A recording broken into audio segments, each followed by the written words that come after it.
Hello everyone, welcome to the channel tutor box. और आज की इस क्लास में हम लोग डिस्कस करेंगे फैगोसाइटोसिस। देखिए, इससे पहले वाली क्लास में हम ऑलरेडी एंडोसाइटोसिस और एक्सोसाइटोसिस के बीच में डिफरेंस देख चुके हैं। और एंडोसाइटोसिस की जो 3 पार्ट्स होते हैं, means receptor mediated endocytosis, second one is phagocytosis and third one is pinocytosis. उसमें से हम फर्स्ट जो है रिसेप्टर मीडिएटेड एंडोसाइटोसिस को डिस्कस कर चुके हैं और इस लेक्चर में हम फैगोसाइटोसिस को डिस्कस करने वाले हैं।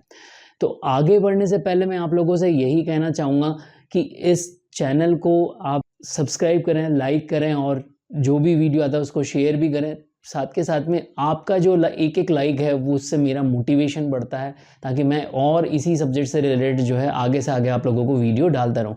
साथ ही साथ मैं आप लोगों को यहाँ पर जो हमारा ट्यूटर बॉक्स है उसका व्हाट्सअप का चैनल जो है उसका QR कोड शो कर रहा हूँ। तो QR कोड को आप स्कैन करके सीधे जो है ट्यूटर बॉक्स के व्हाट्सअप चैनल से भी जुड़ सकते हैं। और हमारे हर लेक्चर के अंदर MCQ होते हैं, उन MCQ के आंसर भी आप कमेंट बॉक्स में लिखें। In the mid of the lecture और at the last of the lecture भी जो है आपको MCQ मिल जाएंगे, तो उन MCQ के आंसर भी आप कमेंट बॉक्स में लिख सकते हैं। अब आइए देखते हैं यहाँ पर फैगोसाइटोसिस क्या है उसके बारे में समझते हैं। तो सबसे पहले फैगो मीन्स क्या होता है। फैगो मीन्स होता है टू ईट।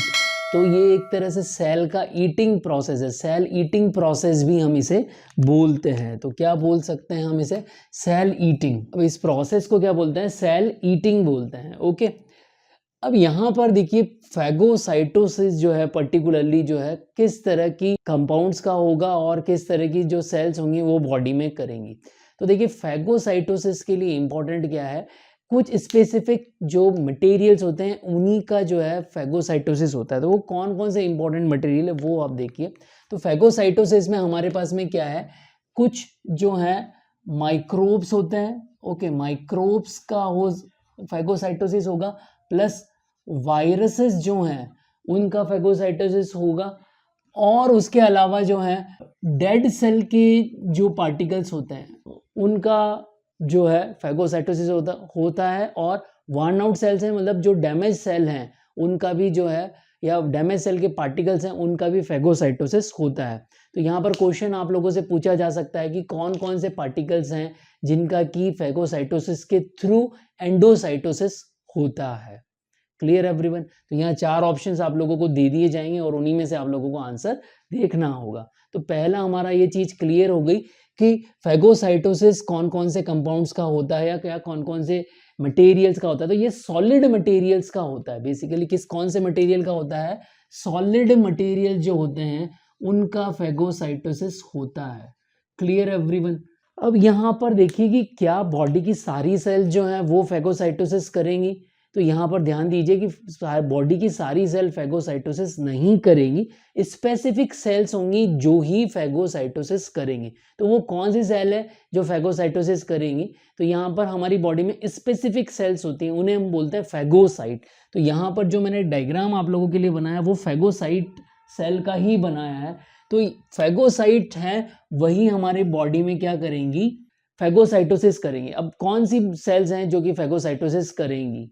ओके, तो फैगोसाइटोसिस 2 तरह की सेल्स हैं हमारे पास में। पहली तो हमारे पास में है macrophages and second one is neutrophils. तो फैगोसाइट हमें कहाँ मिलती है? बहुत सारे बॉडी टिश्यूज में है। मैनी बॉडी टिश्यूज जो हैं उनके अंदर मैक्रोफेजेस हमें मिल जाएंगी। और न्यूट्रोफिल्स हमें की कहाँ मिलती हैं? WBC में हमें न्यूट्रोफिल्स मिलती हैं। क्लियर? तो फैगोसाइट जो हैं वही क्या करेंगी? फैगोसाइटोसिस करेगी। अब यहाँ पर देखिए फैगोसाइटोसिस के कौन कौन से स्टेप्स हैं। तो देखिए फर्स्ट जो स्टेप है इसका है वो है बाइंडिंग प्रोसेस। फर्स्ट स्टेप क्या है? बाइंडिंग है। तो अब यहाँ पर बाइंडिंग हम डिस्कस कर रहे हैं। First one is what? Binding. तो बाइंडिंग किस तरह से होगी? तो देखिए क्या होता है यहाँ पर, ये हमारे पास में क्या है? This one is the microbe. Microbe क्या होता है? बेसिकली हमारी जो सेल है, ये सेल का क्या है? ये प्लाज्मा मेम्ब्रेन है। This one is what? Plasma membrane. और प्लाज्मा मेम्ब्रेन पर ही हमारे पास में कुछ रिसेप्टर्स होते हैं। क्या होते हैं? रिसेप्टर्स होते हैं। और इन्हीं रिसेप्टर्स पर जो ये माइक्रोब है ये आकर क्या कर जाते हैं? बाइंड कर जाते हैं। ये आकर क्या कर जाते हैं? बाइंड कर जाते हैं। तो ये माइक्रोब्स जो हैं यहाँ आकर क्या कर गए? बाइंड कर गए। तो यहाँ पर रिसेप्टर और माइक्रोब का बाइंडिंग हो जाता है। प्लाज्मा मेम्ब्रेन पर स्पेसिफिक रिसेप्टर होंगे, वही रिसेप्टर जो हैं माइक्रोब के साथ बाइंड करेंगे। तो अब जब ये रिसेप्टर माइक्रोब के साथ बाइंड करते हैं तो यहाँ पर क्या होता है? यहाँ पर पर्टिकुलरली सेल के स्यूडोपोड्स बन जाते हैं। क्या बन जाते हैं? सेल की plasma membrane plus cytoplasm specific structure बनाते हैं, उसे बोलते हैं स्यूडोपोड्स। तो स्यूडोपोड्स किस तरह की स्ट्रक्चर है ये आप देखिए, इस तरह से जो है वो स्यूडोपोड्स बन जाते हैं। This is what a pseudopod. Clear? और स्यूडोपोड में ही जो है हमारे रिसेप्टर और माइक्रोब का जो है कॉम्प्लेक्स आपको इस तरह से मिल जाएगा। स्यूडोपोड बनने के बाद में यहाँ पर क्या होगा? ये रिसेप्टर और माइक्रोब जो है आपस में अटैच्ड हैं, बट ये यहाँ पर क्या होगा? फ्यूजन यहाँ पर किसका हो जाएगा? प्लाज्मा मेम्ब्रेन का फ्यूजन हो जाएगा। और ये जो इनसाइड में जो इन्वेजिनेशन हुआ है, स्यूडोपोड बना है, वो क्या हो जाएगा? पिंच ऑफ हो जाएगा। और पिंच ऑफ होने के बाद में क्या होगा? यहाँ पर एक वेसाइकल का फॉर्मेशन हो जाएगा। इस वेसाइकल को हम क्या बोलेंगे? फेगोसोम बोलेंगे। क्या बोलेंगे? फेगोसोम।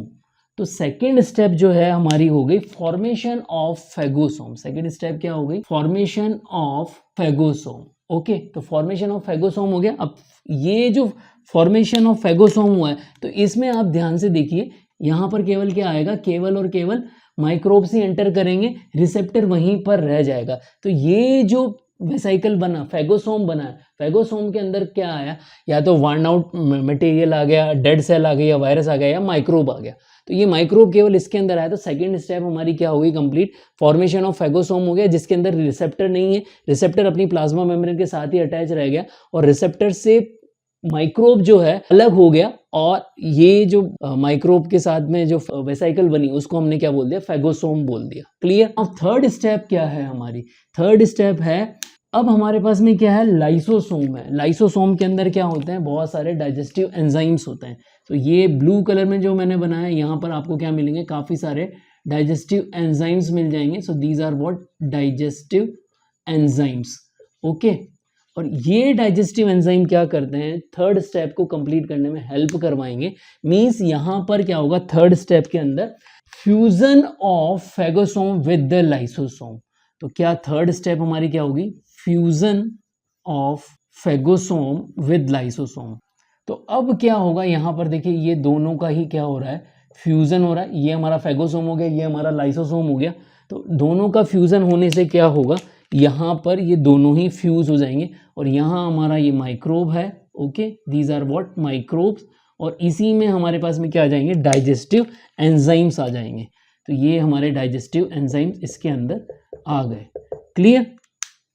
तो ये थर्ड स्टेप जो है fusion of phagosome with the lysosome. Now fourth step में क्या होगा? अब जब ये डाइजेस्टिव एंजाइम माइक्रोब पर क्या करेंगे? अटैक करेंगे, तो इनको डाइजेस्ट करेंगे। क्या करेंगे? इनको डाइजेस्ट करेंगे और एक आपका जो है नया मटेरियल कुछ बन जाएगा, पर बन जाएगा। प्लस ऐसा भी पॉसिबल है कि कुछ माइक्रोब जो है इनडाइजेस्टेड फॉर्म में रहें, कुछ माइक्रोब जो हैं वो इनडाइजेस्टेड फॉर्म में रहे, और यहाँ हमारे डाइजेस्टिव एंजाइम तो हैं ही सही। ओके, तो ये जो ब्लू कलर में मैंने आप लोगों को प्रोडक्ट दिखाया है, ये डाइजेस्टेड जो है माइक्रोब का मटेरियल है।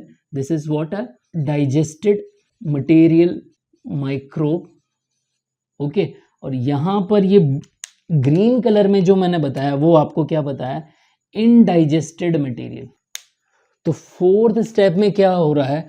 फोर्थ स्टेप में हमारा क्या हो रहा है? Degradation of microbe by digestive enzyme of lysosomes. Clear everyone? अब यहाँ पर दो चीजें होंगी। यहाँ पर फोर्थ स्टेप में हमारा डाइजेस्टिव मटेरियल भी है और इनडाइजेस्टेड मटेरियल भी है। तो अब क्या होगा? अब यहाँ पर कभी कभी क्या फिफ्थ स्टेज में क्या होता है? Formation of the residue.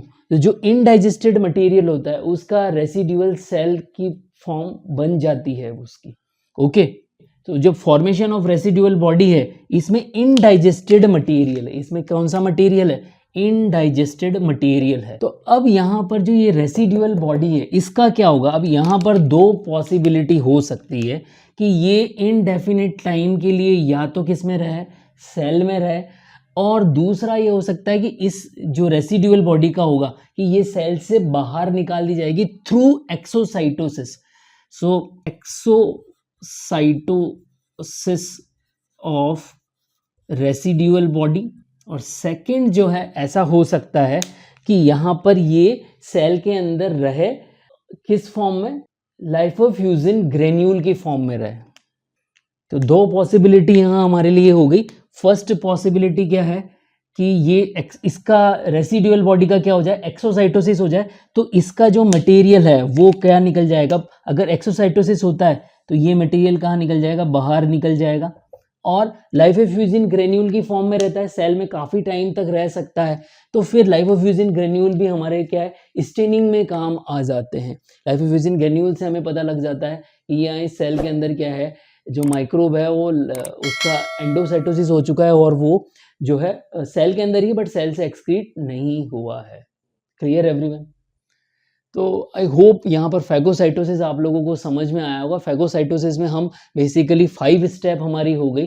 First जो माइक्रोब है, एक तो सॉलिड मटेरियल का ही होगा फैगोसाइटोसिस में, माइक्रोब, वायरस, डेड सेल्स और वर्न आउट सेल्स हैं उनका क्या होगा, फैगोसाइटोसिस होगा। यहाँ पर रिसेप्टर के साथ में माइक्रोब बाइंड हो जाएगा, फिर स्यूडोपोड बनेगा। स्यूडोपोड बनने के बाद में पहला स्टेप हमारा बाइंडिंग हो गया, और स्यूडोपोड बनने के बाद स्यूडोफॉर्म की जो सुपरफिशियल प्लाज्मा मेम्ब्रेन होगी वो फ्यूज हो जाएगी, तो यहाँ पर क्या हो जाएगा, पिंच ऑफ हो जाएगा, और सेकंड स्टेप हमारी तैयार हो जाएगी, formation of phagosome. Second step के बाद में क्या होगा, हमारी जो फैगोसाइट होती है उसके अंदर लाइसोसोम्स होते हैं, वो फैगोसोम के साथ फ्यूज हो जाएंगे, और जो थर्ड स्टेप हो जाएगी fusion of phagosome with the lysosome. अब यहाँ पर जो माइक्रोब है उन पर डाइजेस्टिव एंजाइम की एक्टिविटी होगी, तो फोर्थ स्टेप हमारी स्टार्ट हो जाएगी, डिग्रेडेशन ऑफ द माइक्रोब। तो अब डिग्रेडेशन होगा तो दो चीजें होंगी, कुछ माइक्रोब का डिग्रेडेशन हो जाएगा, कुछ माइक्रोब जो है अनडाइजेस्टेड फॉर्म में रह जाएंगे।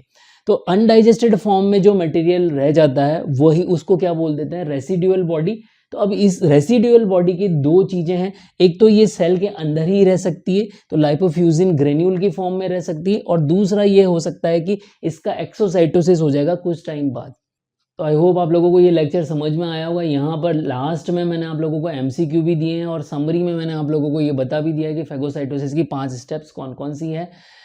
तो अगर आप लोगों को ये लेक्चर पसंद आया है तो इस लेक्चर को ज़्यादा से ज़्यादा बच्चों तक शेयर करें, और साथ ही एमसीक्यू के आंसर कमेंट बॉक्स में भी लिखें। जय भारत, जय हिंद।